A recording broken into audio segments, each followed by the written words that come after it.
આહવાન પર fit India movement ચાલી રહી છે। પ્રધાનમંત્રીજીએ દેશના નાગરિકોને ફિટ રહેવા માટે 10% ઓઇલનો ઉપયોગ કરવાનું ટાળવા કહ્યું છે, એટલે કે 10% ઓઇલનો ઉપયોગ ઓછો કરીને આપની પોતાની ફિટનેસ વધારવા માટે કહ્યું છે। મોદીજીએ મન કી બાતમાં પણ સન્ડે ઓન સાયકલ એટલે કે રવિવારે એક દિવસ સાયકલિંગ કરીને ફિટ રહેવા માટેનું આહવાન કર્યું છે। સમગ્ર દેશમાં દરેક સન્ડે 5000થી વધારે સ્થાનો પર સાયકલિંગનો કાર્યક્રમ થાય છે। સાયકલિંગ ધીમે ધીમે લોકો ઉપયોગ કરતા થયા છે। દિનાદિન પોતાના કામમાં પણ સાયકલનો ઉપયોગ કરતા થયા છે।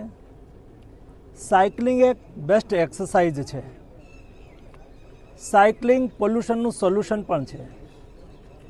સાયકલિંગથી પેટ્રોલનું કન્ઝપ્શન કમ થવાથી આપણે એન્વાયરમેન્ટને પણ મદદ કરીએ છીએ।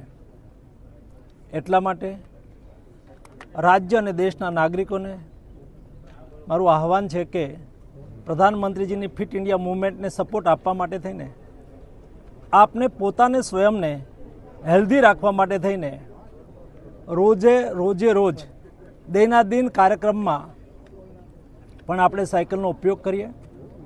દૂર જવાનું ન હોય, કામનું સ્થાન નજીક હોય તો અવશ્ય આપણે સાયકલ લઈને જઈએ। બહેનો પણ સબ્જી લેવા માટે જાય, નજીકનું સ્થાન હોય તો અવશ્ય સાયકલ લઈને જશે તો મોદીજીના ફિટ ઇન્ડિયાના સ્વપ્નને સાકાર કરવા માટે આપણે સહયોગ આપ્યો કહેવાય।